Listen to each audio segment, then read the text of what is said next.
ମାମନ ଯେତେବେଳେ ହିଁ ଖାଉଛି ତ ସେତେବେଳେ ନିଦ ଲାଗୁଛି। ବାହାରେ ଏଠି ଏମିତି ବର୍ଷା ପକାଉଛି, ତକିଆ ଦୁଇଟା ଭିଜି ଯାଇଛି, ପୁରା ବେକାର ହେଇଗଲା। ଏଠି ନଡ଼ିଆ ଯାଦୁଗୁରି ନଡ଼ିଆ ଫଟେଇବି, ଢୋ ଫାଟିଗଲା। ବର୍ତ୍ତମାନ ଆମର ପିଠା ତିଆରି ହେବ, ସେଥିପାଇଁ ନଡ଼ିଆ କରାଯାଉଛି।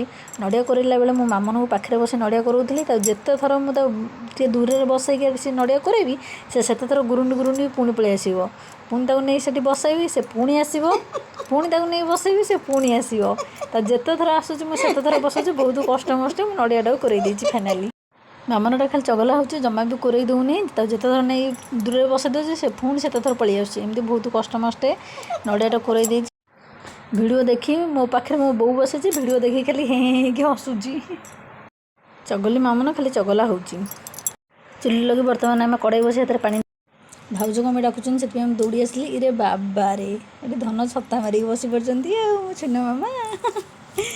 ସେ ଛତା ମାରି ବସିଛି, ସେଥିପାଇଁ ଭାଉଜ ମୋତେ ଡାକିଲେ କି ଝିଅ ଆସ ଦେଖିବ ଝିଅ କେମିତି ଛତା ମାରି ବସିଛି। ଏଠି ଆମର ପୁର ତିଆରି କରାଯାଉଛି, ନଡ଼ିଆ ଛେନା ଆଉ ନଡ଼ିଆ ଛେନା ଗୁଡ଼ ଦିଆଯାଇକି ପୁର ତିଆରି କରାଯାଉଛି। ଏଠି ମୋ ବୋଉ ତିଆରି କରୁଛି। ଫାଇନାଲି ପୁର ରେଡ଼ି ହେଇଯାଇଛି। ବର୍ତ୍ତମାନ କଡ଼େଇରେ ଆପଣ ଆବଶ୍ୟକ ମତେ ଚିନି ଦେବେ, ଆବଶ୍ୟକ ମତେ ଲୁଣ ଦେବେ। ଲୁଣ ଦେଇକି ତାପରେ ଆପଣ ସୁଜିକି ପକାଇ ଜନ୍ତି ନେବେ, ଭଲ ଭାବରେ ଜନ୍ତି ନେବେ। ଜନ୍ତି ସାରିଲା ପରେ ତାକୁ ବାହାର କରିନେବେ। ବାହାର କରିକି ଗୋଟେ ଗୋଟେ କରିକି ପିଠା ଗଢ଼ି ନେବେ। ପିଠା ତିଆରି କରିବା ସରିଗଲାଣି। ଏଥରକ ଆମେ କଡ଼େଇରେ ଗୋଟେ ଗୋଟେ ପକାଇ ନେବା। ପାଣି ବି ଭଲ ଭାବରେ ଗରମ ହେଇଯାଇଛି।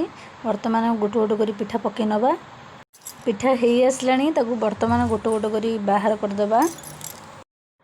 ଫାଇନାଲି ପିଠା ରେଡ଼ି।